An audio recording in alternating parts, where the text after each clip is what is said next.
Right, so that was quite the introduction. So I want to say thank you. I've never been to Wang before. Got the lingo. Yeah, got the lingo. Went to the Donga. Is that right? So Sarah, lovely Sarah, gave me a lift all the way from Wang, from the Donga to Wang, and we counted the dead kangaroos. So I want to say what an absolute pleasure it is to be asked to come here. I really do need to thank Rose and Sam, who supplied me with alcohol and made me come. I did nothing. No, that's right. No eye contact. So they've been absolutely fantastic in getting me down here. So I really do want to thank the Murray PHN as well. I want to acknowledge aged care workers. I think the aged care system is perhaps not the most honoured and respected, and I know that aged care workers work very, very hard, often are unseen and not valued. So thank you so much for people who've come from aged care.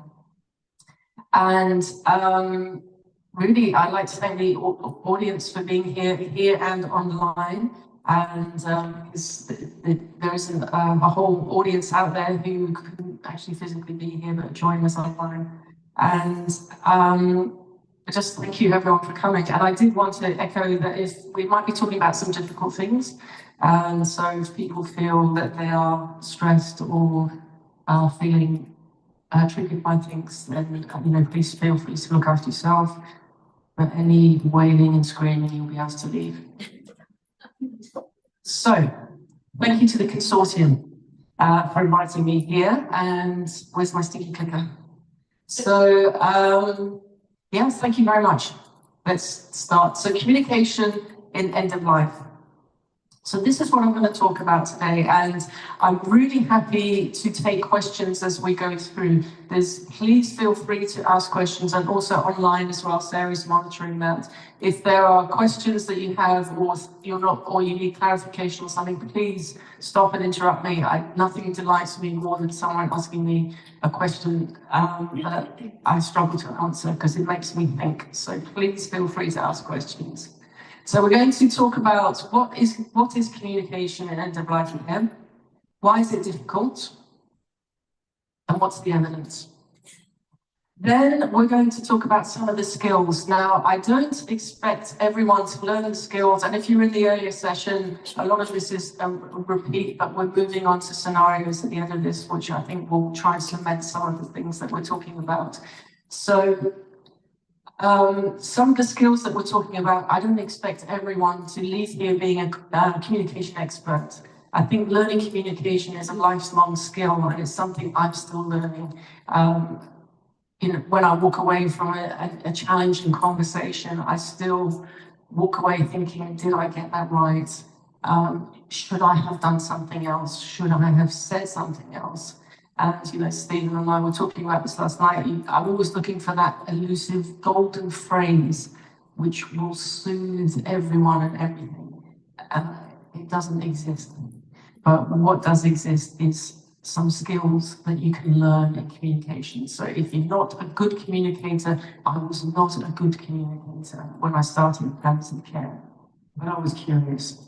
If you're not a good communicator, there are skills you can learn. So if there's just one or two things here which you think that sits well with me, that sits with my style of talking with patients, then write it down and commit to using it in the next few weeks. Really commit to using it. So I'm going to talk about L-Poet. What does that mean? Some of the skills: ask, tell, ask, picking up on cues, nurse, tell me more, hope, worry statements. And why is this kind, loving family member behaving this way? We all know that scenario, I'm sure. Rose, could you pass me my water? Thank you. I say water. Thank you. Stop me getting in trouble. Not really. Thank you. That's perfect. Okay. So this was a Swedish study, and it was really fascinating. What it was patients were asked to patients were asked to talk about, you still hear me? Is that, can you hear that okay? Yeah. The back? Yeah, beautiful. Patients who were going from active treatment to palliative treatment or were no longer curative and were having to face the fact that they had a life-limiting illness, they were rated by patients on how they did that transition conversation. And what the patients came up with through the research was you could be an inexperienced messenger, the emotionally burdened, the rough and ready expert, the benevolent but tactless expert, the distance clinician, or the empathic professional. I've definitely been the inexperienced messenger when I started out my career in palliative medicine. I've probably been emotionally burdened as well. Benevolent but tactless, I've probably done that. Not the distance clinician and not the rough and ready expert. But I'd like to think that I'm, for the most part, an empathic professional. And what was really interesting about this was when clinicians were rated as the empathic professional, it really helped the patients adjust to what was happening. When the clinician was one of the others, it actually hindered it. So good communication skills can be taught, you can learn them. Even if you think you're rubbish, you can learn this stuff.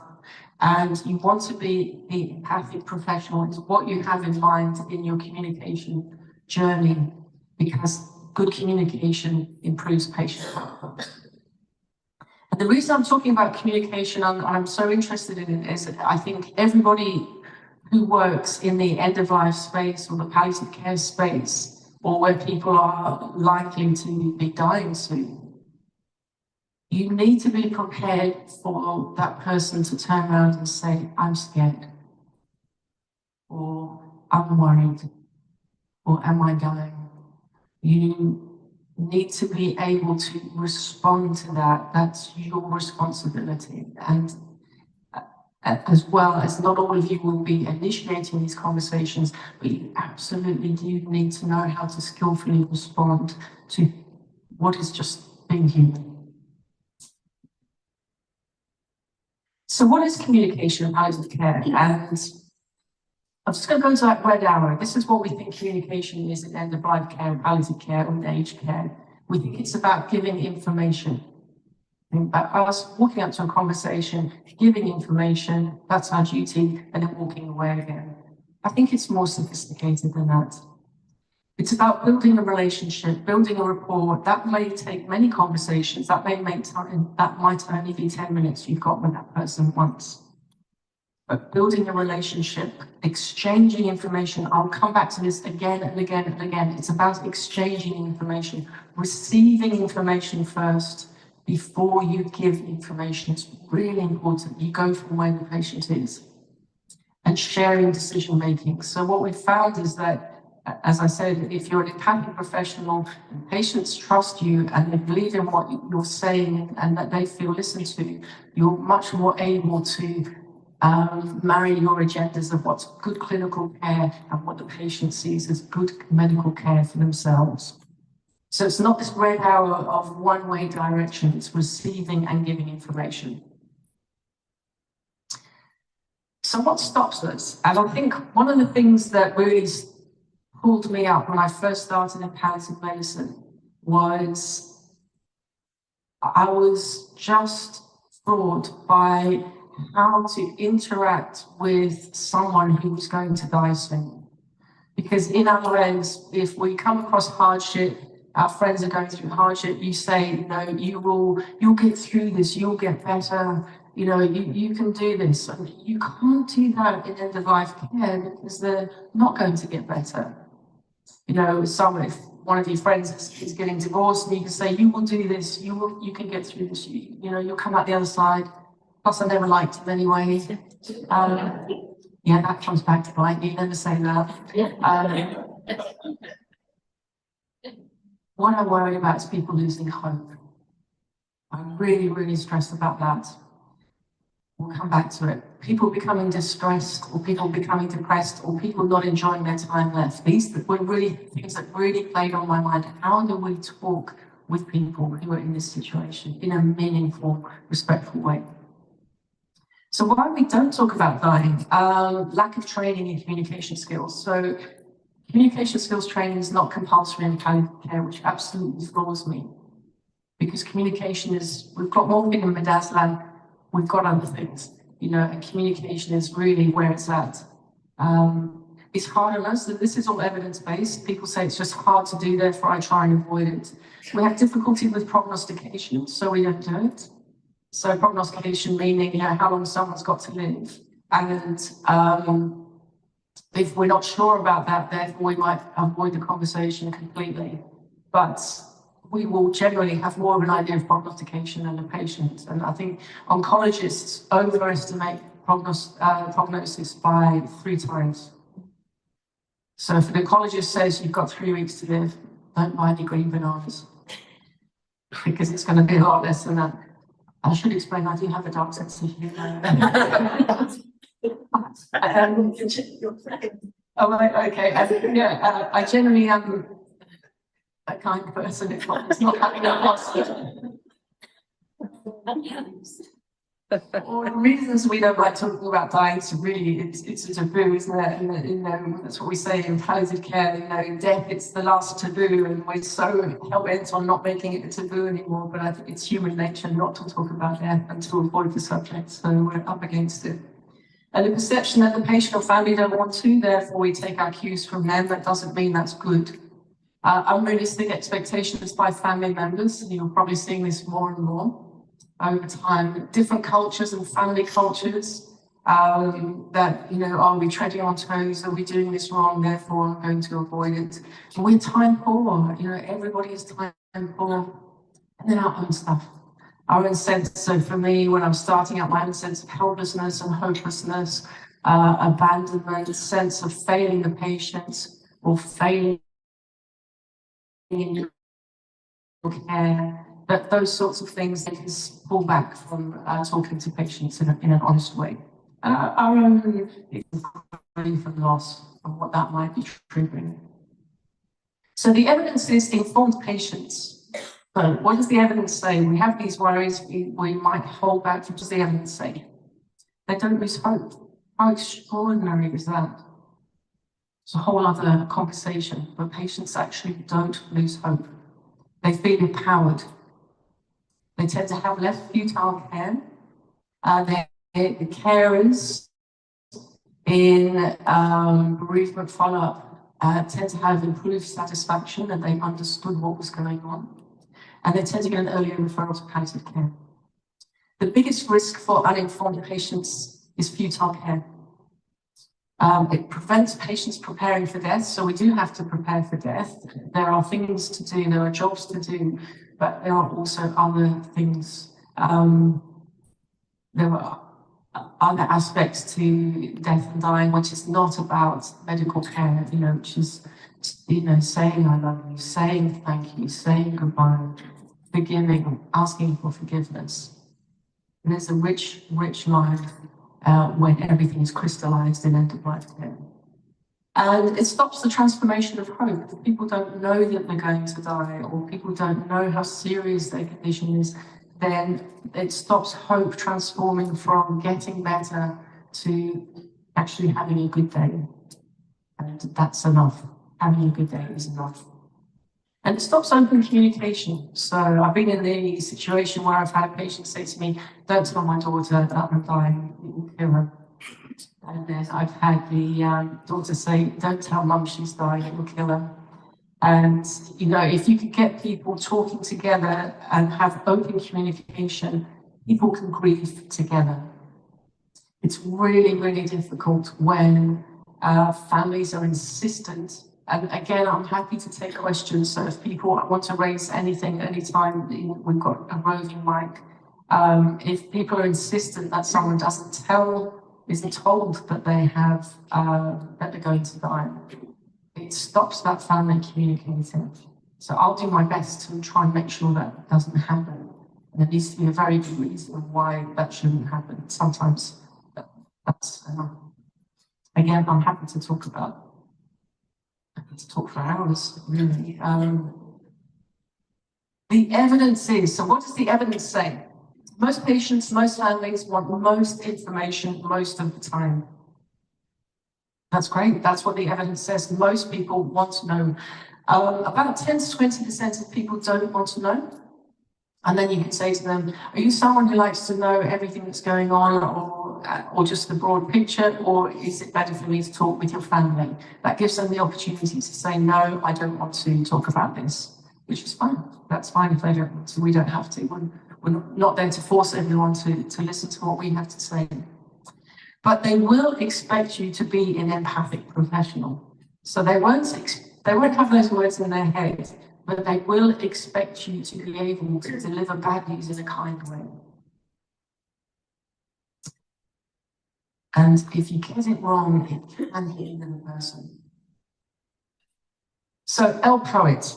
What do I mean by L-Poet? So there are lots of mnemonics around, acronyms around communication. So spikes, prepared, guide, remap, adapt, all sorts of things. This is what I've learned in communication. L-Poet. This is the scheme that I have. It's good to have a scheme when you're very disorientated in communication before you see someone. L is what I've learned about palliative care communication, end-of-life care communication. What you've learned will be different, and what's meaningful to you will be different, and that's as it should be. So I'm going to tell you some of the things that I've learned that not necessarily you'll find in the book. And these are the non-negotiables and the roadmap of what happens. The P is for perception. You have to start at where the patient is. So I'm going to tell you this story, which I'm ashamed of, but when I first started in palliative care as a junior doctor in the UK, my boss said, you've got to go and tell this nephew that his auntie's dying. And the nephew was on the phone. And so I didn't check whether anyone was with him. He said, how long has my auntie got to live? And I just blurted out, probably a week. And he got incredibly distressed because I didn't check his perception first. He thought she had months to live. I really should have gone from there and worked our way. So perception is everything. You need to start where the patient is. It's so important. It's a non-negotiable. O is for orientation, so explaining to someone. So you receive information, then you explain to someone how you see the situation. Empathy is a non-negotiable. Now, we were just having this conversation. If you're not an empathic person, you can pretend to be an empathic person. Like Donald Trump, for example. Sorry. I wasn't going to say it, but yeah, too soon. Empathy is a skill that can be taught, and we'll come to it. It's really important. Even if you don't feel for someone, you demonstrate that you understand them. That's what empathy is. We'll come to this. And then trust. No one mentions this in the books. That when you end that conversation, even if you and the patient or you and the family disagree, you trust that they trust you. So L-Poet is the non-negotiable for me. What you've learned, perception must start there. Orientation, your skills in that. You must demonstrate empathy, and you really need to finish with the patient trusting you. So what I've learned, who you are as a clinician, how do you want to be seen, and so what I try and bring to the conversation is a sense of calm. I think that's really important. A sense of competency, a sense of kindness, a sense of slowness. I think that kind and calm persona, it brings the energy down for consultation. So think about who you are as a person and who you are as a clinician and what you need to bring to that conversation. And then what you've learned about communication skills. So again, you can learn this stuff. Don't feel that you'll never be good at it. There are skills you can learn, and even if you pick up 1 or 2 skills today, it will be really, really helpful for you. this is what I've learned. I need to be a golden retriever. Just talking outside the room, and golden retrievers, if you talk to a golden retriever, they look at you. They're so interested and they're trying to understand what's going on, and they're curious and they're non-judgmental. So try and hone your golden retriever. Don't try and hone a Jack Russell. Golden retriever, they are focused and they're really, really intense. So when times are tough, I really try and think, we're talking about, when you don't particularly like someone, or you don't like a family member or whatever, they're giving you a hard time. Really try to hone that curiosity is your best friend, and non-judgment. Beautiful attitude to have. Listen. So I had a registrar recently, and I was trying to teach him communication skills, and he was answering the patient's questions, but he was kind of missing something. There was something very mechanical and cold about it, because he was listening to reply. So the surface of the iceberg, that's you and I, who we are as people, just listening to reply. He wasn't listening to understand. And this is what we need to be doing, listening to understand, because the patient may or may not be able to express what's going on, but surface level, that's adequate. But listening to understand is where it's at in end-of-life care. Trying to understand what the other person is feeling, thinking, what they're frightened of, those questions. And then I've learned that non-verbal communication is really, really important. So words are 7%. I'm going to give you all the words that I use as we work through my PowerPoint, but tone and non-verbal behavior make up the vast majority. And this is why I really struggle with telehealth, because I've realized how much I'm reliant on trying to read the room, trying to read what's going on, picking up the non-verbal cues, and I can't do that adequately on a telehealth. So that is a real struggle for me. But words are not the whole picture. It's how you behave. So the P, so L is what I've learned and what you've learned. The P is for perception. Again, going back to that, what does the patient think? And this is such a good diagram, because you can see on the rug on the floor, it's exactly the same thing. But from one person, it's a 99. From another person, it's a 66. And so sometimes I'm in a situation I think, what is this person seeing that I am just not seeing here? Why are they hell-bent on this direction? And that's why it's really important to check about perception. What are they seeing before we step into, well, do they want to know what we're seeing? So perception is a non-negotiable, as I said. I got it so wrong with that, the nephew and the aunt. And orientation, it's not just information, because, the red arrow, we're going to a conversation, we're going to give information, then we're going to go away again. It's not. It's about information and the implications. So we're having to orientate that person about their new reality. And that can take a fair amount of skill and time. And then empathy, this two-stage process of empathy. So it's about clarifying and understanding and an appreciation of the other person's situation and their feelings. So empathy and emotion and feelings, I'm going to be using those words a lot and interchangeably. And the reason I've highlighted feelings there is because feelings is where it's at with these conversations. And what someone is feeling and their emotions will trump cognition. Sorry for saying Trump again. But it's really important. You know this intuitively. When someone was told they have cancer, I don't remember anything the doctor said after that. Because the emotions step in, they take more bandwidth, they race. They're going to win the race in information, the overcognitive information. So that's why empathy and understanding the patient's feelings is so important. And then the second part is communicating that back. That's what empathy is. So even, as I say, you're not an empathic person. If you have the ability to understand what the person's feeling or saying, we'll come to the skills, and then be able to reflect that back. That person feels listened to. They feel validated. And everybody needs validation, you know, regardless of where and who you are. Everybody in life needs validation. They don't need to be devalued. So empathy is a two-stage process. Again, incoming signals, this is what I, you know, that deep listening to understand, this is what I think is they're saying, and reflect it back. So empathy is never, I know how you feel. So that's very devaluing to say to someone, you know how they feel. And you can say, I can imagine how hard this must be.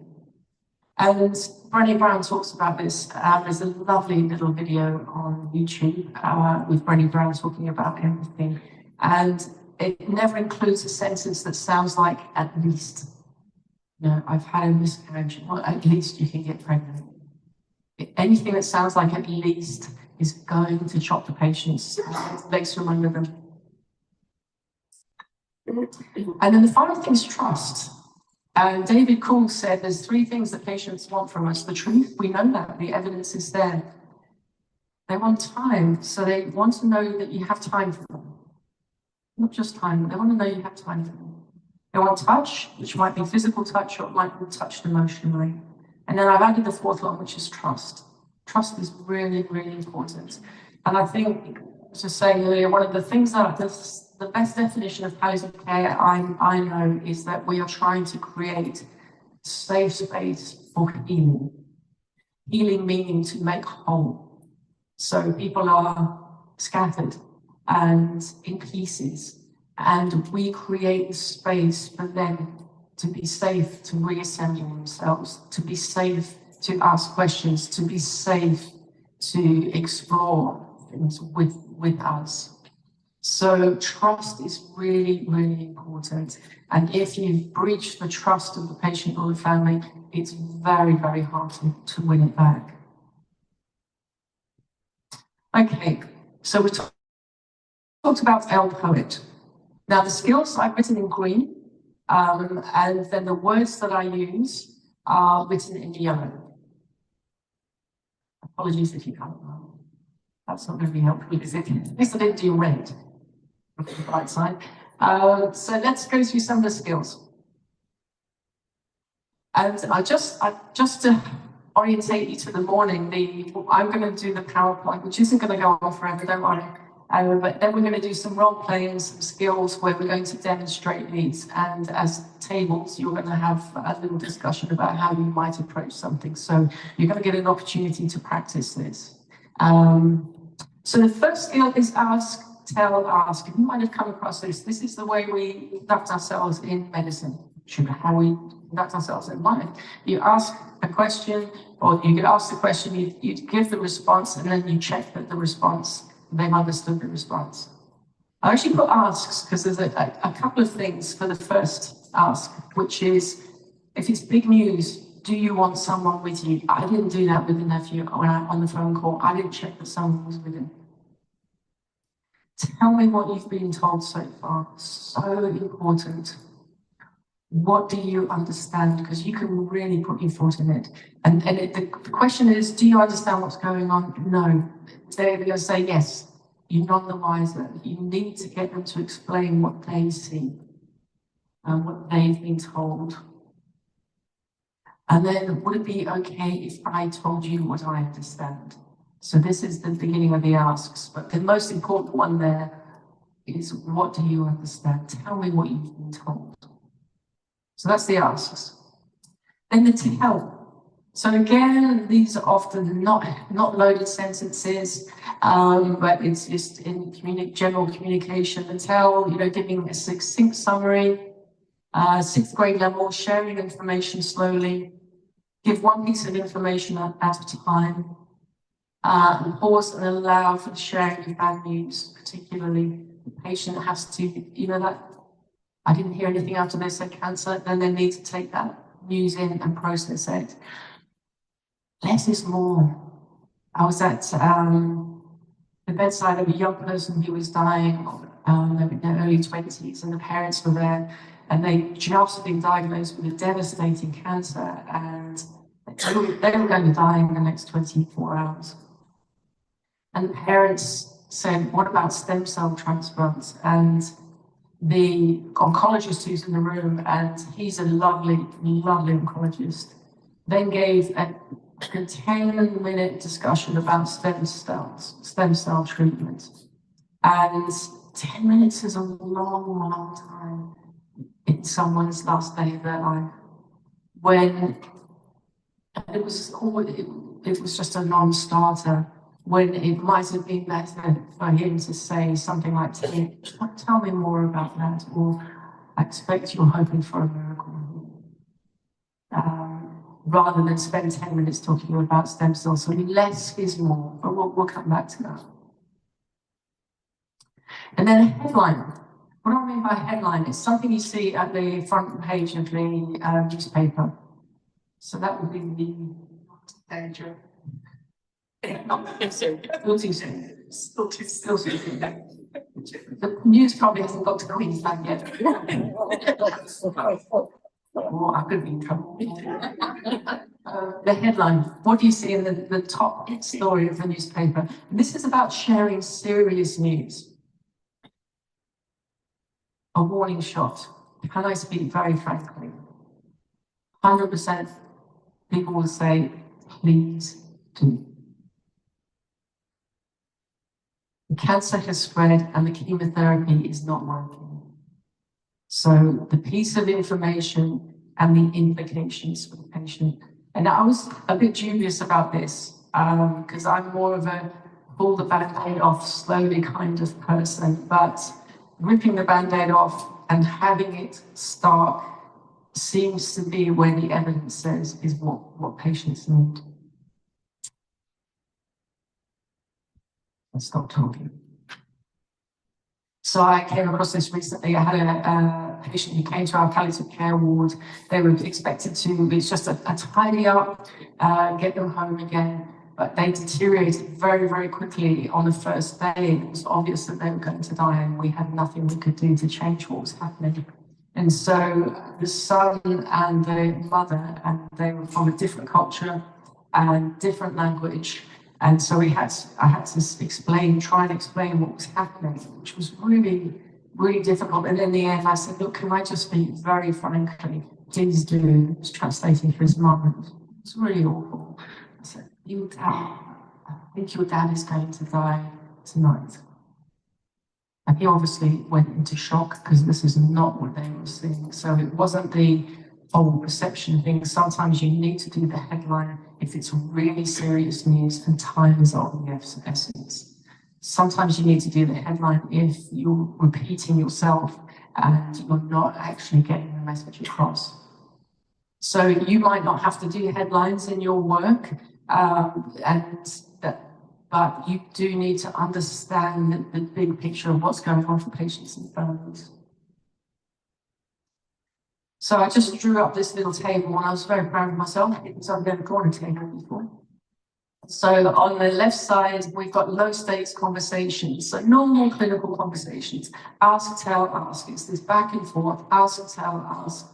Do you understand what's happening? Let me tell you, I think your blood sugars are a little bit high, blah, blah, blah. And do you follow what I'm saying? That's sort of backwards and forwards.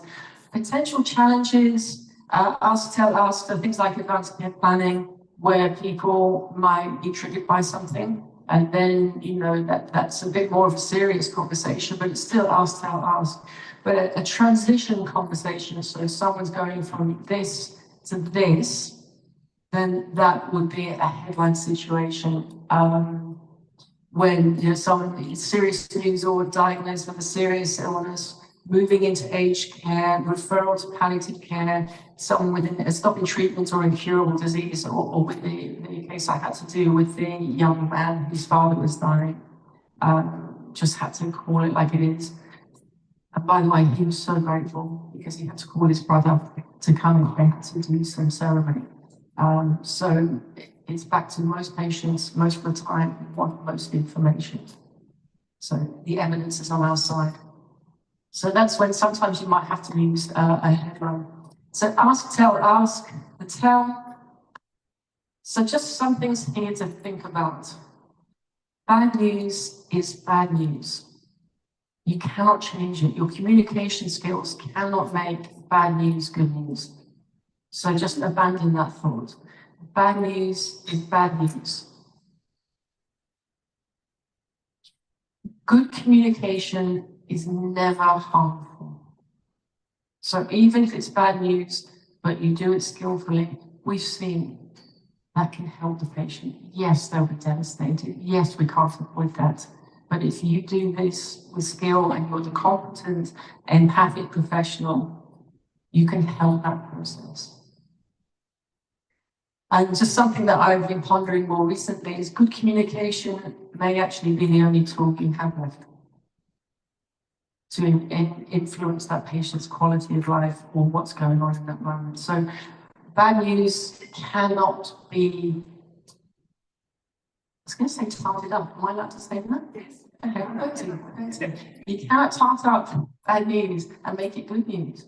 You can only deliver it in a way where you try and keep the patients safe. Okay.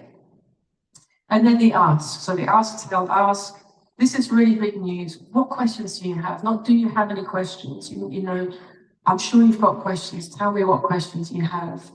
And then I will say something along the lines of, sometimes I don't explain things very well. Can you tell me what you've understood? Or sometimes I use medical jargon and I'm sorry. Can you tell me what you've understood so I know that we're on the same page?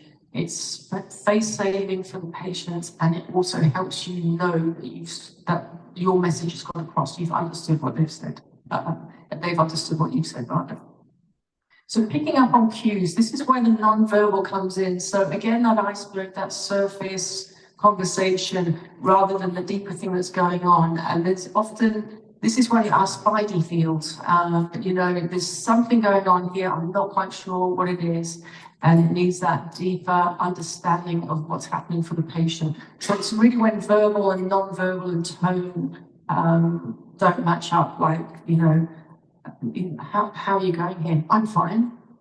Or, you know, those sorts of things. It's just sensing that there's something else going on. And again, it's going to be to do with feelings. They've got the broader bandwidth than cognition.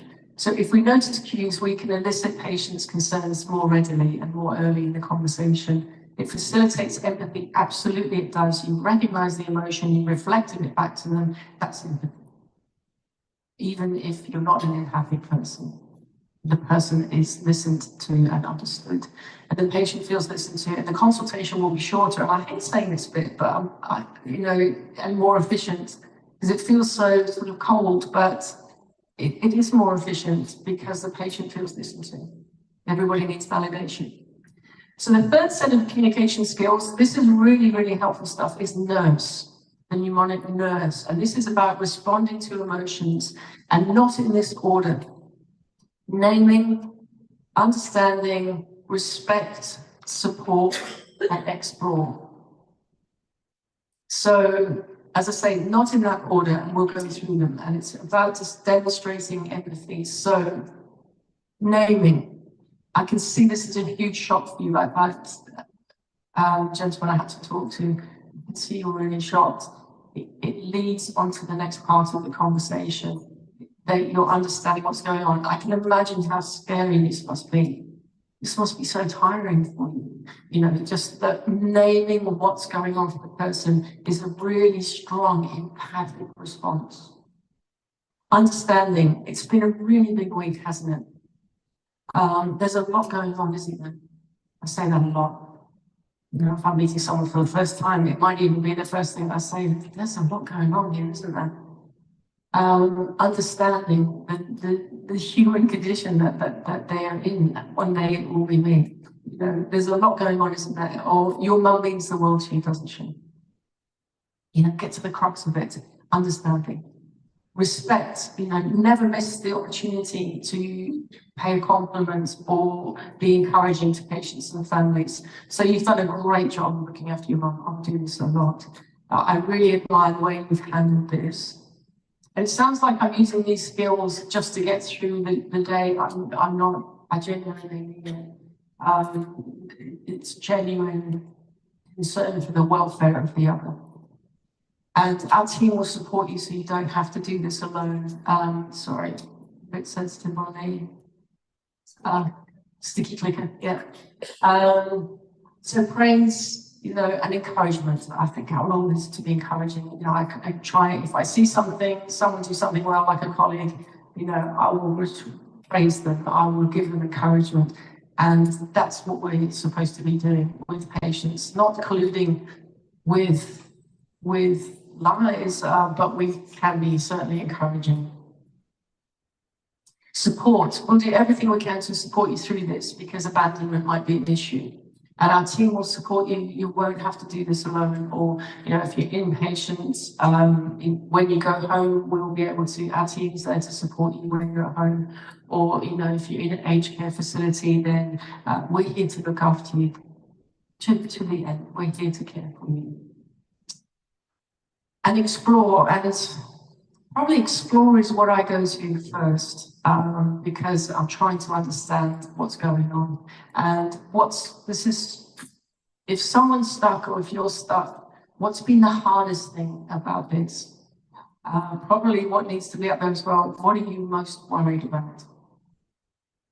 Are you on top of this? Is this on top of you?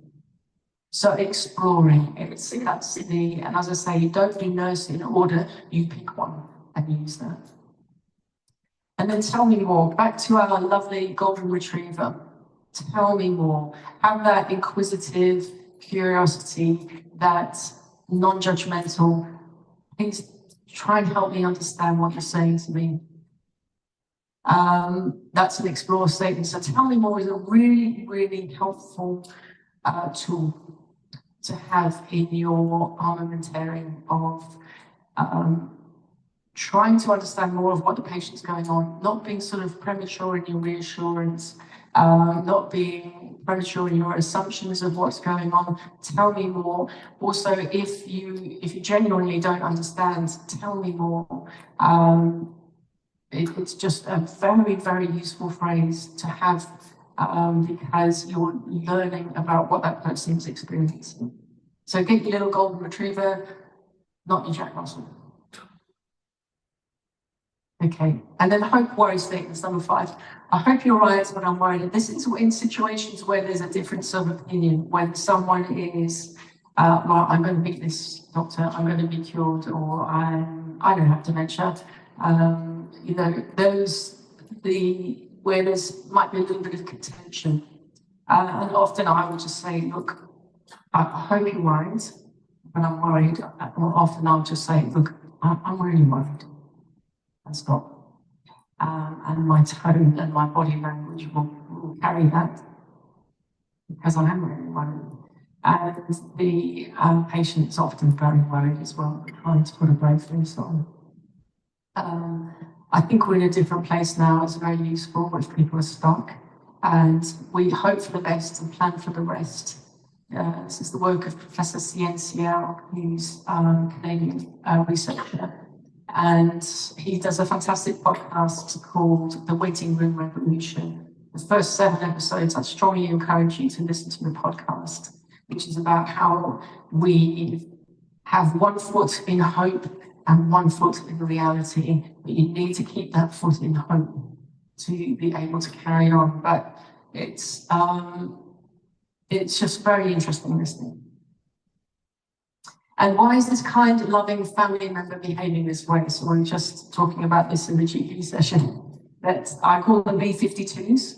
So the daughter who lives in Canberra comes up, criticises everybody's healthcare and the job we're doing. This wouldn't happen in Canberra, and then goes away again, and you're left with the damage, and you just think, oh, thanks. You know, so when people come along and they're critical, or they're angry, or they're, you know, all the sorts. I get triggered by anger. I hate. Well, it's a strong word. I am traumatized by anger sometimes when people are shouting at me, which doesn't happen very often, unfortunately. But Why is this kind, loving family member behaving this way? There's usually something going on for them. So they might be scared, they might be feeling really guilty because they haven't pulled their weight here and they perhaps know that. Or they may be very angry, sad, feeling out of control, conflicted, just not trusting. That's another thing that I find difficult. If people don't trust me, I find that difficult. They might just be really, really tired. And again, it's being that golden retriever, trying to be non-judgmental, trying to be curious to what is happening for them. What are they seeing? You know, that's perception. You know, are they seeing the 66? Are they seeing the 99? And again, it's that understanding where they're coming from. And it can be really difficult. I'm saying this as if it's second nature, but it really is a struggle. We're talking about, you know, people you don't particularly like, and, you know, for whatever reason, you still, that's where your empathic professionalism comes in. If they've got no idea that you don't like them, you've done very, very well. I can't believe that's on record with me saying that. Sam told me that earlier. Thanks, Sam. Bring that down. And in that situation, you know, it's like, what would your mum be thinking? Someone with dementia and the family insisting that they go back to hospital, or, you know, what would your mum be thinking if she could see her situation now? It's just a good reflective question. And if your mum could speak for herself, what would she hope for? Not what would she want? What would she hope for? What would she hope for from you? So again, it's that exploration, that deep listening. Okay, so we've gone through communication. What is communication? It's relationship building, exchanging information, not giving information, exchanging information, and making decisions together, marrying the clinical agenda with the patient's well-being, so a clinical good with the patient's whole good. Hopefully they should line up. Why is it difficult? Because we worry about things like hope. We worry about upsetting people, but bad news is bad news, and we cannot change that. What we can change is the way we deliver that, and good communication is never harmful. It's going to help the patient. Good communication helps and it improves patient outcomes. And what's the evidence? We shy away from this, but the evidence is most people want most information most of the time. And I would say in families, it's 100%. Poet, what have you learned? What are you learning? What can you carry with you when you know you're going to have a difficult conversation? The non-negotiables, making yourselves a poet. The P is perception, always go for perception. The orientation, empathy is a non-negotiable. You need to demonstrate empathy because the stakes are high for the patient, and they will be on that emotional trajectory which carries the bandwidth. And trust, remember to walk away and they trust you. It doesn't always happen. I've had times when then the patient's family don't trust me. I feel devastated about it. And it's very, very hard to repair. The skills we've gone through, just think about 1 or 2 skills that you can use in the next couple of weeks. Commit to it. Ask, tell, ask. That's the bread and butter of communication in healthcare. Sometimes you need a headline for serious news when you give that warning shot. Can I speak frankly? Because this is big. Give the news and the implications and stop talking, because it's a headline. It needs to be short and succinct. We looked at nurse, which is responding to emotions, not in any particular order, but naming the emotion, understanding the person's perspective, respecting them, offering support, and exploring. And exploring is probably where I go to, naming and exploring, and then tell me more, such a good sentence to have. And hope and worry statements, particularly if this patient is not getting there. I hope you're right, but I'm worried that. And then why is this kind, loving family member behaving this way? It's because they're living happily. That wasn't helpful, was it? And then, so there's lots and lots of tools out there, and something that I came across, which was the dignity and respect. There's the team up. Yes, thank you. Dignified and respectful decisions, which is such a great tool. If people haven't looked that up, look it up. There are so many resources. So these are some of the things that I've referenced. For me, in communication skills, I'm very much, I've used Vital Talk. They've just written a second edition to their book, Conversations with the Seriously Ill, Maintaining Honesty and Hope.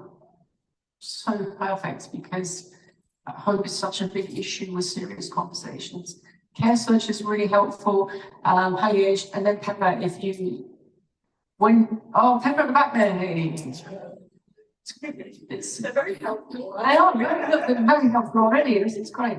If you haven't done a Pepper placement, do a Pepper placement. It's really, really, yeah, it's fantastic. Yep. Go and ask these people. Wave your hands. Okay.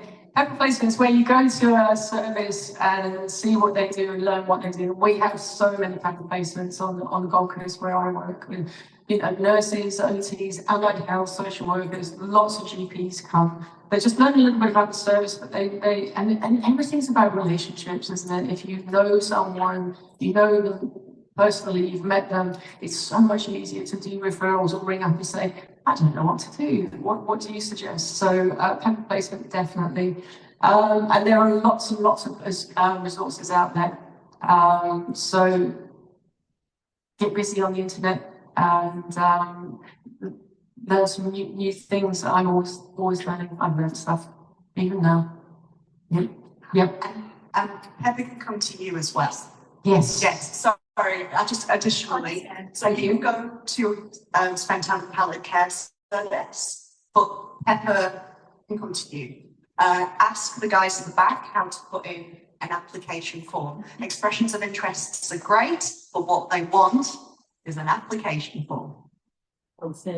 So I can use it. I'll accept my check in the post. And sign up to our newsletter. There are some newsletter QR codes on the table. Right, we've got space now for some questions on anything that I've raised this morning, or if you've had a scenario where you've been puzzled. So I'm very happy to accept any questions. Yes, thank you. We've got a roving mic. Sorry, could you repeat the podcast? Yes. I was hoping you were going to ask me something about something I said. Awesome global. It's Ciencial, so I think it's HSIEN, and SIW, yeah, and it's the waiting room revolution. He's talking with Palliative Care Australia in the next week, actually. In Melbourne. Yeah. Oh, and in Melbourne as well. Yeah. He's He's got a live event. It's the only one in Victoria. It's on Friday. Okay. Next week.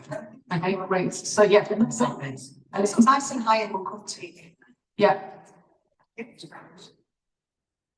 You mentioned that you lost trust in a scenario. I was just wondering how you responded that and go deeper into it. How I responded.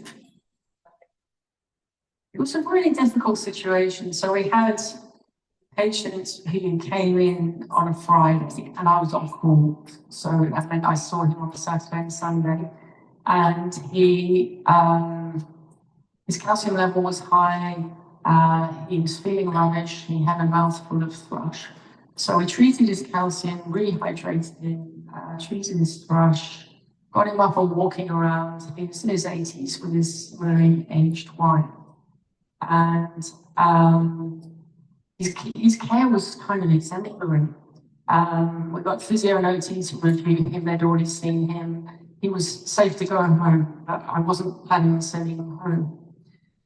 We had 20 inpatients and incredibly complex situations going on with other patients. I had a brand new registrar who'd never done palliative care before. This patient, we'll call him John, said, I want to go home, I'm missing my wife. The registrar knew that he was safe to go home, said, I will phone your family.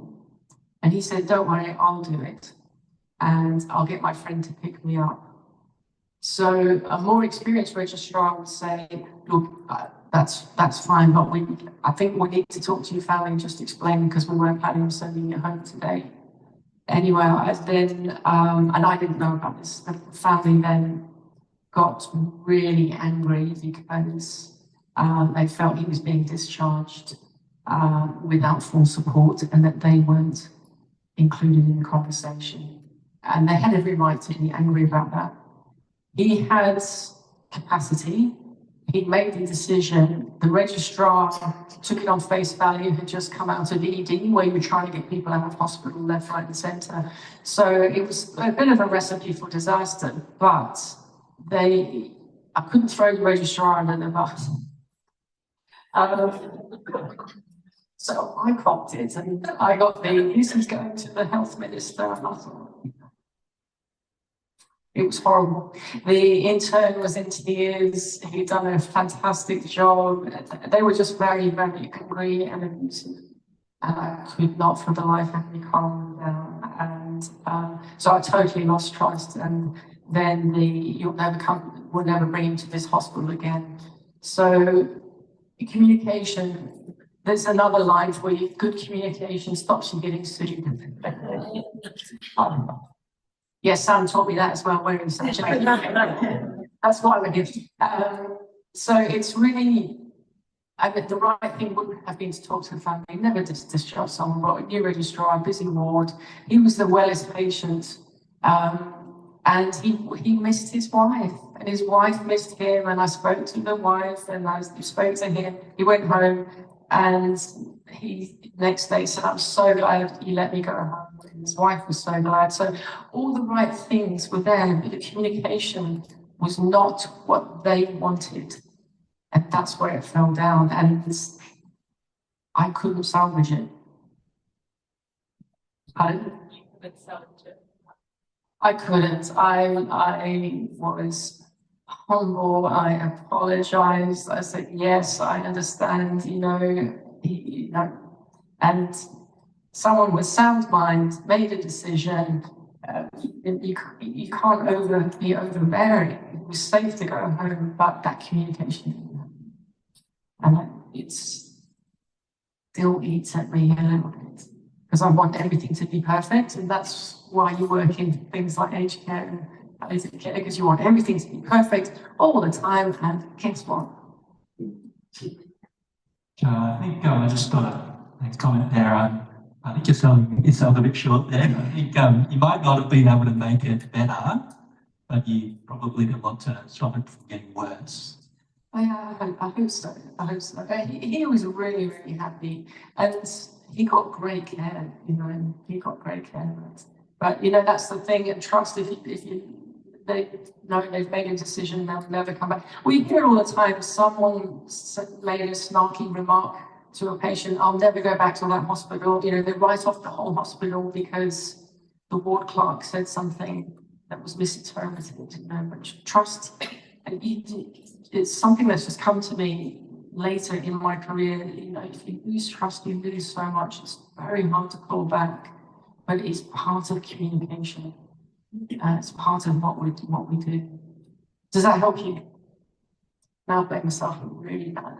I not talk to families and tell people they're going to die on the phone, and it's just like, I've done all the wrong things, but learn from me. Don't be like me. Question number 2. Yeah. So when you've got someone that's a bit disengaged with their palliative diagnosis, how do you sort of branch out with that explore side of things for them? Have you got a scenario that you're thinking of? I've actually come across a gentleman who is palliative, and he's got cancer, he's got meds, he's got quite a lot going on. But you go and see him in the home and he's very disengaged. Whatever, just won't no eye contact, no open communication. He's very shut down. Does he have supports around? Does he have like a He's family? got family, friends and stuff around him, but he just, just kind of sits and just is. So I probably want to know a little bit from the family. Is this what he's normally like? And if they say yes, he's a man of few words, then he's a man of few words.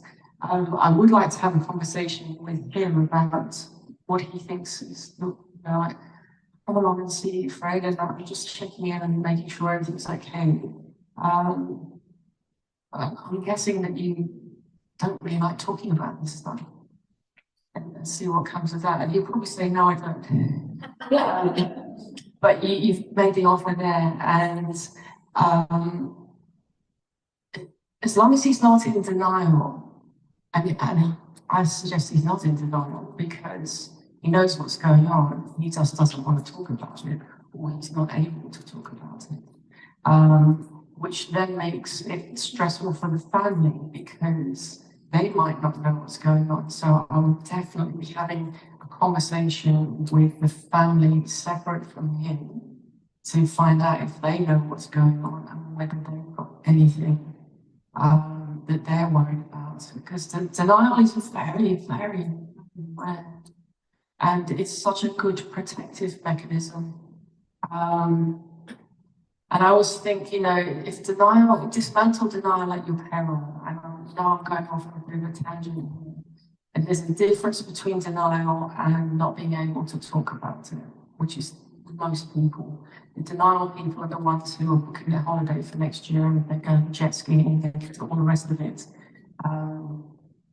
Those people. But denial is like a protective shell, and I think of it as a shell. And breaking that denial from the inside is called growth. The chick emerging, that's called growth. Breaking it from the outside is called trauma.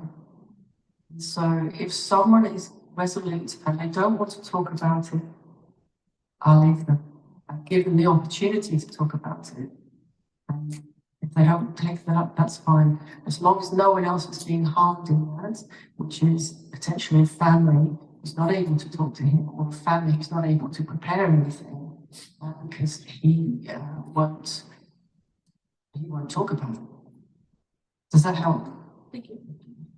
Yeah, I might add something too, Jo. Yeah, please, thank you. And the chief, you've got your own expert here. I've observed that on the whole, people die the way they do, and so they're not all of a sudden going to become this, open and talkative person or great bloke or whatever it is. They just keep on being who they are. Yeah. And we have to, as health professionals, I think we've got to allow that. But we've got in ourselves, we have to let go of wanting that to be different. Yes, I think you're absolutely right, Rose. And it's so simple in many respects. It just comes down to two human beings trying to connect in a way that's useful. One is in trouble, and I might be talking about high convoluted, all sorts of things. Although remember the golden retriever, non-judgmental, being curious about the other person. It really boils down to that, and trying to be kind. If you're not sure what to say, maybe don't say at all. Jo, I really like what you slide which had documentation. The first one was build a relationship, and second is exchange information and decision making. I think in this particular case, it sounds like they're not interested in exchanging information with you yet, but actually that may be because they don't trust us and they haven't quite got a relationship in. And I love that the first step is to build that relationship, because without it, it's very difficult, isn't it? Yeah, absolutely. Yeah, perfect. Thank you. Yeah, thank you. Got a question. Got a question down here. Thank you. Today has been wonderful and such a great opportunity for people to present you with scenarios and get your expert opinion. But what happens when, as a clinician, you have questions about how to approach, communicate with a patient or family? Who do we ask? Who we've got to actually ask? You mean, do you mean locally, Yeah. So, go. Victorian Palliative Care Advice Service, which you may find to your left or right. Thank you. That's such a good question. So we are very fortunate in Victoria and our border communities that we do have the Victorian Palliative Care Advice Service. It's a specialist palliative care nurse-run service which is backed up by palliative care consultants. And their job is to provide support to everyone in the Victorian community around communication, living with a life-limiting illness and supporting people to find the right local service wherever they may be. So that is then in turn reflected back to people on the ground. So if you've got questions, no matter how big or small, it's simple as ringing the 1-800-360-000. And we're there 365 days a year and from 7 a.m. to 10 p.m.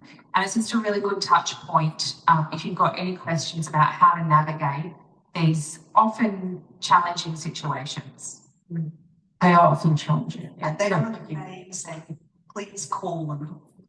It's for everyone in Victoria, families, neighbours, football coaches, paramedics, clinicians, everyone. Great. No, thank you so much. Any other questions? Yeah. Yes, One here. okay. We've got some scenarios to do as well if we run out of questions, yeah. Hi, I'm Kuldeep from Victoria GB Health. My question is there any magic words how we can change the perception of palliative? Palliative care is not just killing people, a bit more big. Just okay. We jump straight in there, haven't we?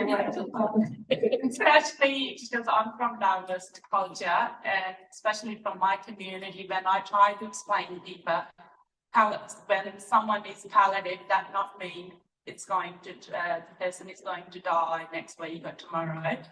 It's the comfort, it's the quality of life. Is there any magic words? No. But I absolutely stand with you on this. We have not got the message out there about what palliative care is. We have not got the message out there that it's about living.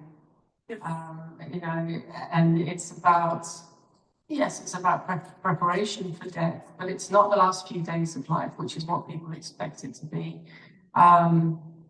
So it's, and I think we've done very badly on this with co-design. And I feel so sad when the health professionals say that. Yeah. Like, since I started my study, because I'm very passionate about palliative care, when I talk to especially my colleagues doing further studies in palliative, so that they say, oh, that means you're trying to help killing people.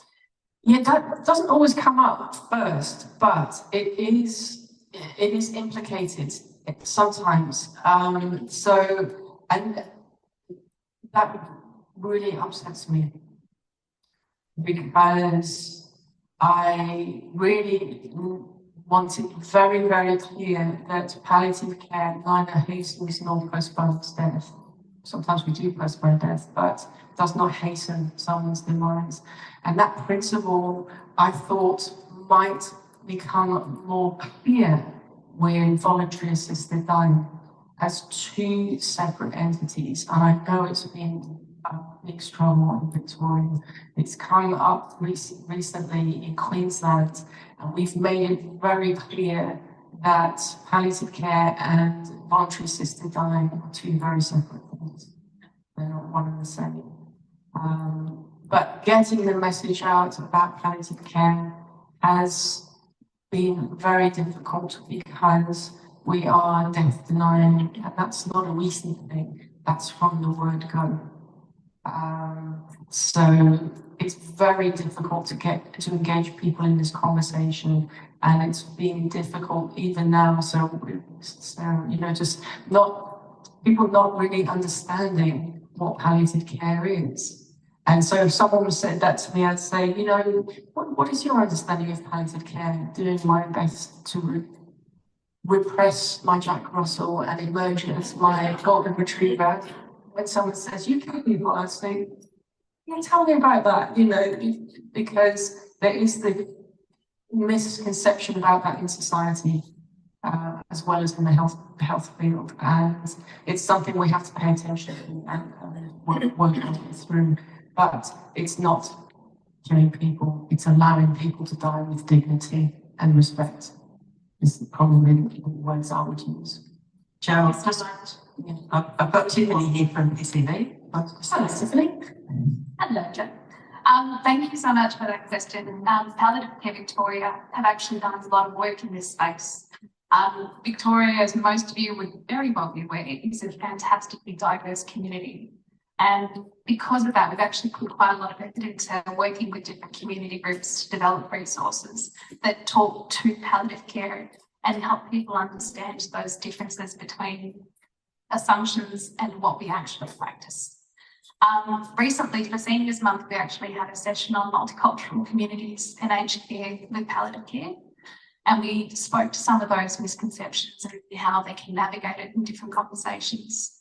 One of the biggest themes that came through was trying to help people understand it's not withdrawal of care, it's change of care. It's a different type of care. And really trying to reframe the way people look at palliative care is it's a different set of treatment. It's a different way of providing relief from symptoms and managing a lifestyle.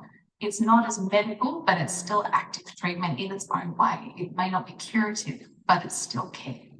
And I think that this is where that body of work with working with community leaders and really having access to information in language and from people that they trust, that's what's going to really reshape the way people think about palliative care in communities. Thank you. Hi, my name is Simon. I'm representing ACOP today. So I have a question. I'm interested in kind of the crossover between palliative care with the aged care context. As we know, palliative care is not one discussion, one conversation, it's a series of discussions. So with the diverse workforce, it's not only the initial consultation with the specialist, but it's also the registered nurse, the EN, the care worker who sees that resident every day. Do you have any advice for those ongoing conversations, how workforce can also not fear the palliative label as well as the patient or resident? You mean if someone's labelled palliative? Yeah, I've done some training in different residential aged care facilities, and I say, well, these people are palliative and these people are not. Yeah. When, you know, everyone can really sit in the palliative approach in a residential context. Yeah. So if a resident has received some news about a terminal diagnosis, but you're the person in the room the next day, you're not necessarily the decision maker, but you're the person answering the question. So yeah. What pathway could we use? So it's exactly that. So what I was saying right at the beginning, it's you might not be the initiator of conversations, but you certainly will have to respond to someone saying something at some point who's looking at their end of their line. And it's it's the explore stuff. It's not offering solutions or offering advice. It's questioning people to let them explore issues. And I wouldn't have a list of patients that were palliative and not palliative. That doesn't really mean a lot to me. I would have a list of patients who might be going to hospital if they get sick, or a list of patients that we really try and what differentiates them is not that. What differentiates them is what we do in an emergency, and we don't write people off, and that's one of my big fears is, going back to what you're saying, if you label a patient palliative, everyone just downs tools, and someone comes to ED, you might be very early in their illness, but if they're labelled palliative, then they don't get investigated or treated properly.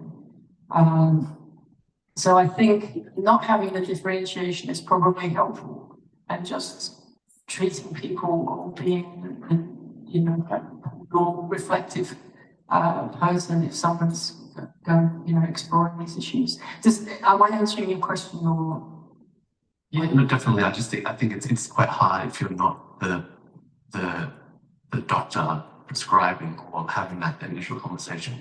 That secondary conversation, how can we then communicate best? Yeah, so then it's back to, so often if you're not the doctor, you will be involved in retelling what the doctor said.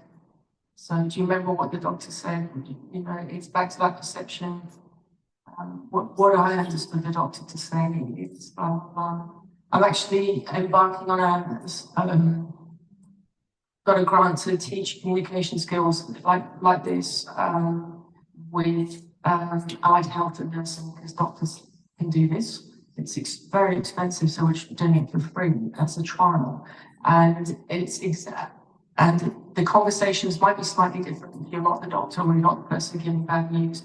But if you know what's going on for that patient, you're in pole position there to help them work their way through it. And you don't necessarily have to be the person who gives bad news or tells them their situation, but you certainly can help them reflect on what they understand and then get more help if you need to.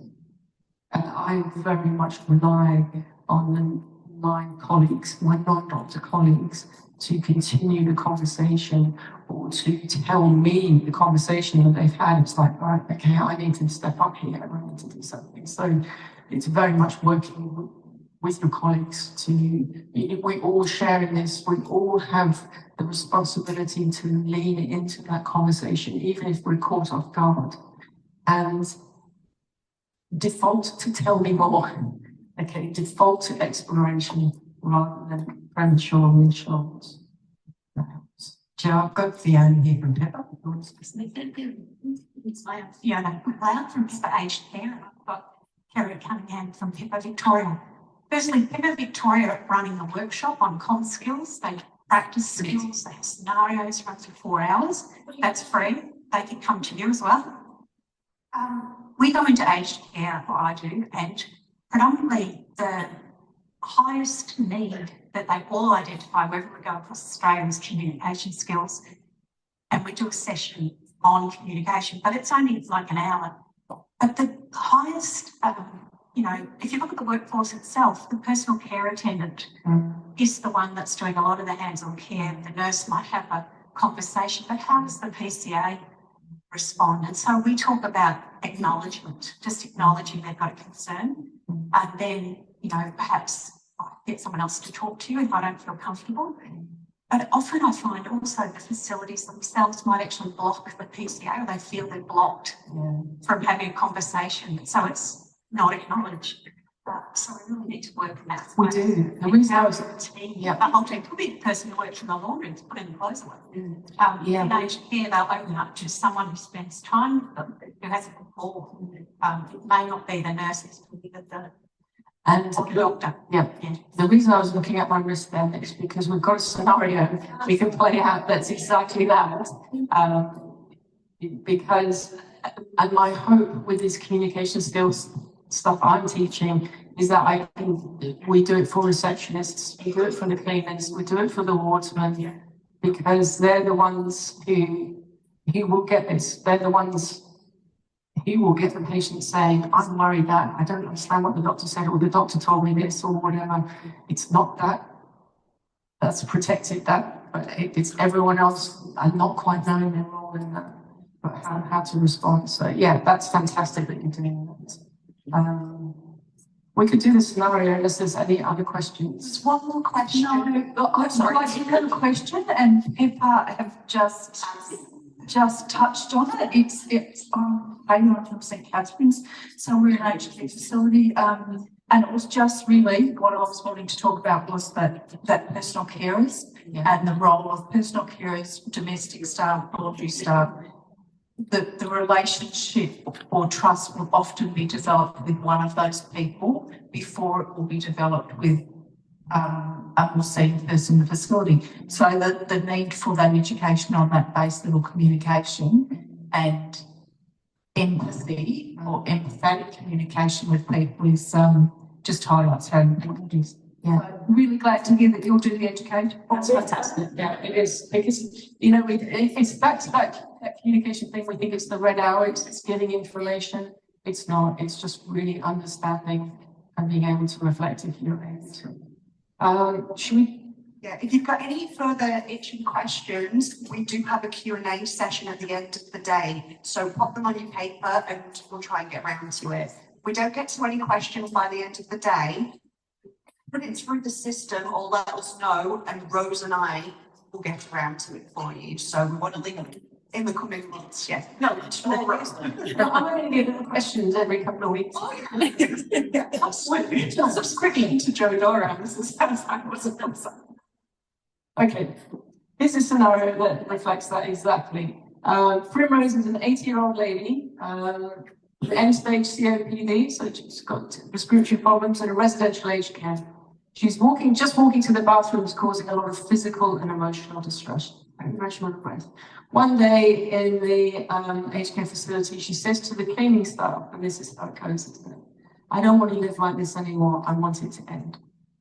The cleaner, clearly distressed by the statement, rushes into your office and tells the nurse in charge. Don't worry about her, says the nurse in charge.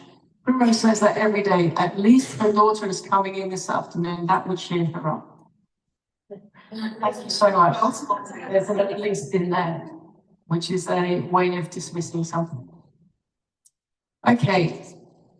So when I read that, I suddenly feel like I've got 3 patients. Got Primrose, the cleaner, and the nurse, actually. So, where shall we start? Your Primrose.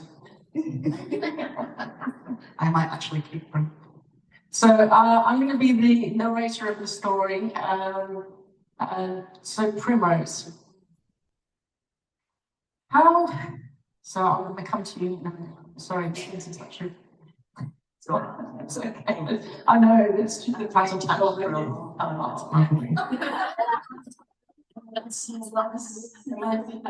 was nice for me as well. So I don't want to live like this anymore. I want it to end. Any thoughts on? So this is exactly what we've just been saying. The cleaner who has been in that room for months knows this person inside out. They've talked about their grandchildren together, all of those things. I don't want to live like this anymore. I want it to end. Any thoughts, guys? Any thoughts? Okay. I'm getting my steps in again. I'm good on you, that's good. My initial response to that is that I'd want to know more from Primrose, and that for her to do that, I need to be at her level. So I've got to come in where she started. Yeah, perfect. So exactly right. So the L poet, perception, orientation, empathy, and trust. Perception. And so a nurse statement would be really helpful here. You know, like tell me more. That sounds awful. So our response to you, Primrose. So you go with I don't want to live anymore. Just don't want to live like this anymore. I want it to end. Primrose, that sounds awful. Yes. Yeah, what's been happening? I'm just so tired. It's just such a struggle. We're waking up every morning. Open my eyes and here I am again. I'm so over it. My friends are gone. My family don't come to see me very often. I'm just so, it's exhausting just getting up and going down to the day room. I can't even talk to my friends because I'm so out of breath. So there's a lot going on for you. Just don't feel like myself anymore. I'm just going to pause you there. So when someone says, I don't feel like myself anymore, the thing that pops into my head is, well, one is, are they actually depressed? Because that's an absolute, asking someone, do you think you might be depressed is helpful, but asking them, have you been depressed before is very helpful, because if they have, they'll say, yes, I have, and this is what it feels like. If they've never been depressed before, they might say, I just don't feel like myself.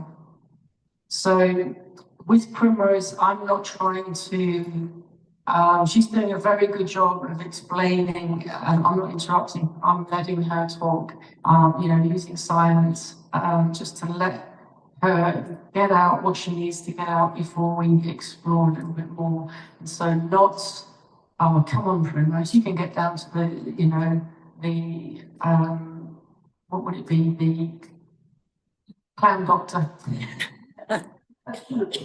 You can come on, you can, you know, they've got the brass band playing today, come on. You know, just letting her, and then I'll get as we go on, it'll be more, just tell me more, and then offering the reflecting back. So I you say you're just really exhausted, or do you get to the point where you just wish it was all over? That's such a good thing to reflect back to someone, because you're saying it, and so I'm just reflecting. So it's really about letting you speak, hearing what you have to say, you know, so those are naming skills we've just used, understanding, empathy, reflecting back, you know, is this sort of making sense? I don't expect people to be, but just get that overview of not rushing in and letting someone speak. Does anyone want to add anything in there as Primrose is talking? Oh, thanks, Stephen. Yep. I think just accurately reflecting the enormity of the emotion. So just say that thing of, as you said, like actually quite explicitly saying life doesn't feel like it's worth living anymore. Yeah. Yeah. You know, so actually reflecting the enormity of it. You know. Yeah, absolutely. It's a big stuff, isn't it? Yeah. Yeah. Any other comments? Yep, sorry, can I just ask one? Just when it's a really basic situation like that, which happens all the time, it just hits home that you have to the more information that you get from, what was your name? Primrose. More information you get from Primrose, the more that something could have happened in the last little while, you could have lost someone else. There's all sorts of other things that could be going on, and not just jump into the conclusion that she's had enough and wants to die. Yeah, because there might be a lot of underlying factors. So for me, so why don't be sitting down as well? I possibly have a box of tissues handy. A really helpful thing to do, I've found, is actually give people tissues out of the box. It just is much more empathic than shoving a box. Having been a patient at the receiving end of you know, having to cry, someone doing that for me, I thought, okay, even though I'm crying, I'll make a mental note of that. So yeah, all that, you know, and just, so this to me is going to be probably at least half an hour. At least. We've got 10 minutes left? Okay. So there's a lot of exploring and letting you get that off your chest, and not telling you what to do. Not telling you. The other person that I'm worried about is the cleaner. So yeah, suddenly, you know, 3 patients. The cleaner is distressed about that. It's going to be hard for that cleaner because she's got a relationship with Primrose, and she's done the right thing by telling the nurse in charge. But I think that cleaner needs some attention as well. That cleaner needs some support. And again, look, let's say the cleaner's called, so I was going to say Sam, that's ridiculous, right? Let's say the cleaner's called Ethel. So Ethel, that must have been really hard for you. That's probably how I'd start with that. Thank you so much for telling me. I would imagine that was really hard for you. Now tell me more things, the explaining, listen to understand, you know, that was naming, that was hard for you, you know, understanding, you know, I saw that from your perspective, and letting her know that she's done the right thing, respect, you know, so the nurse's mnemonic is really, really helpful, but I don't want to blind you with things you should be doing. It's the basic principle is listening to understand. Okay, that's the basic principle, not listening to reply, listening to understand. And if that involves not saying anything at all, sometimes that is so much more helpful. Holding in on your golden retriever, just looking, being interested, wanting to help, wanting to be helpful, but not overstepping. Does that make sense? Okay. So the cleaner, and then what do we say about the nurse in charge? Don't worry about her. Primrose says that every day, at least her daughter is coming in this afternoon, that will cheer her up. So advocacy is such a big player, isn't it, in what we do? Particularly for non-doctors, you're having to advocate for patients to doctors. I'm having to advocate for patients to other doctors.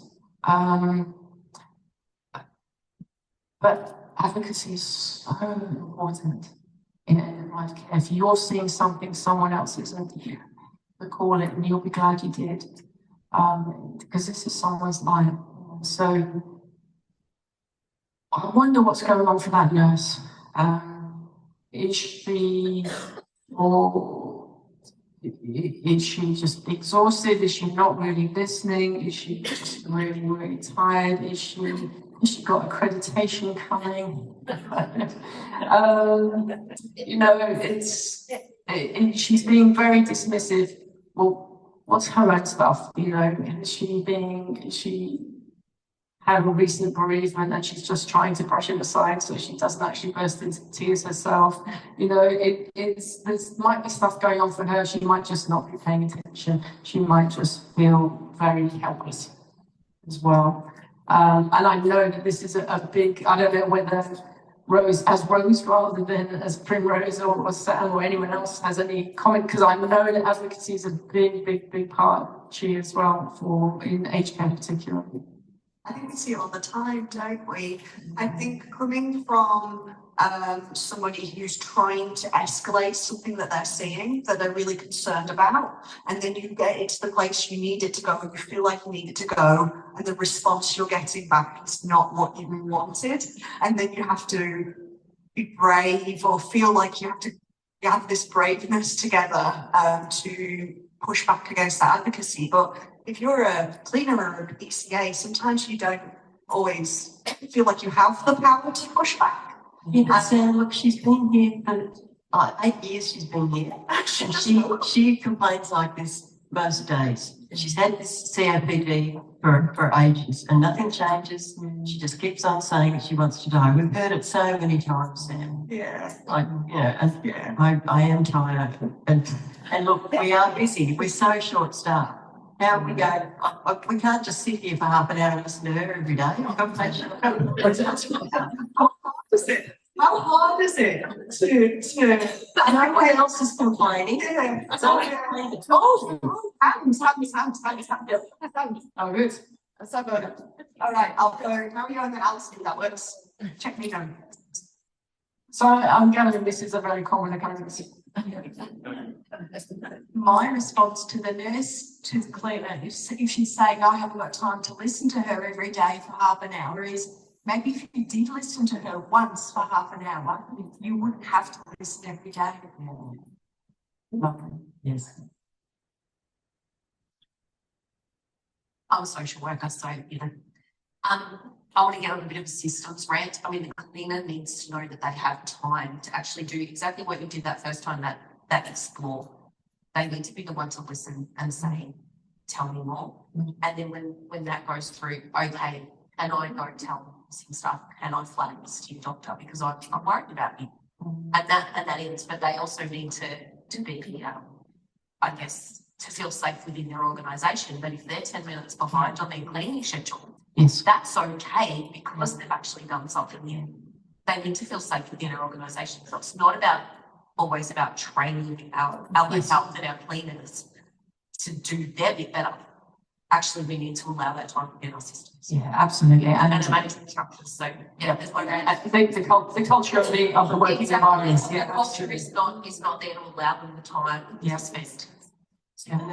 Yeah, that's always my point when I've done reverse peppers is and because I'm always banging on about it. Palliative care is a team sport, and we are caring for the whole person, which means we need to bring our whole selves individually, and we need to bring the whole team to the table, and that includes the cleaners, the environmental staff, and caterers, and the groundsman, and whoever else is in the mix. It takes the whole team as a group to come to bear on this work. Yeah. It absolutely does. And I like to pride myself in that. I think that I'm a social worker who thinks she's a nurse trapped in a doctor's training.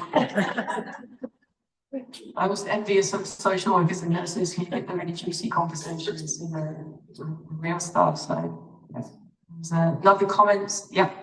I just wanted to ask, when the unit manager goes to speak to that patient, goes to talk to Primrose and ask her more questions, how appropriate is it to take that cleaner with you to hear the discussion? I'm not sure how the cleaner might be actually asking questions themselves. That might be a bit of a quagmire. But I'm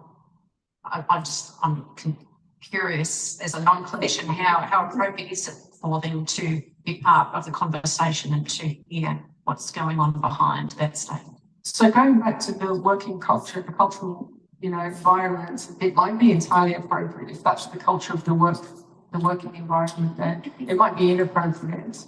But I'm hoping that the cleaner will definitely be included in some way.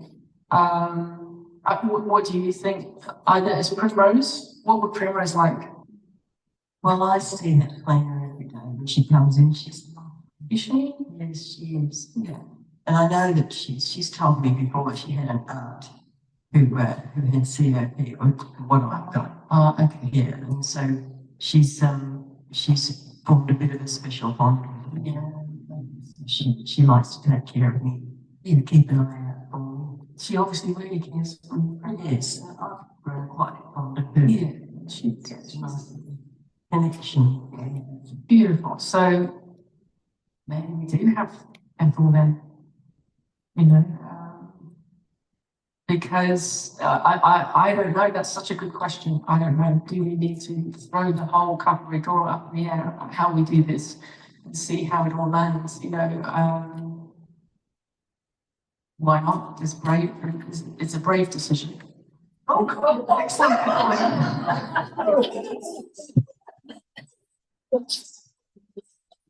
Just to give, sorry, I would have just thought it would have been very much up to Primrose if she that's what you want to hear. Yes, you work everything else around that. Yeah, absolutely. And it's exactly, it's perception, isn't it? And what going from where the patient is. Yeah. And if I were a unit manager with a bit of time for reflection, I might be asking myself, does this cleaner run into me every day of the week telling me something like this? Or does this indicate that something really quite serious is going on that she's concerned about because of a long-standing relationship with this woman? And that you should take notice of as the unit manager and disregard what the nurse says, because I'm afraid I would evaluate the information, the unusually provided information from the cleaner as more significant. Yes, thank you. Yes, that does. That just highlights the individual nature of this work too, and the fact that you can't just put a little template over everything and tick a box and say, I have been told to say the power of a cup of tea. And I'm guessing it's because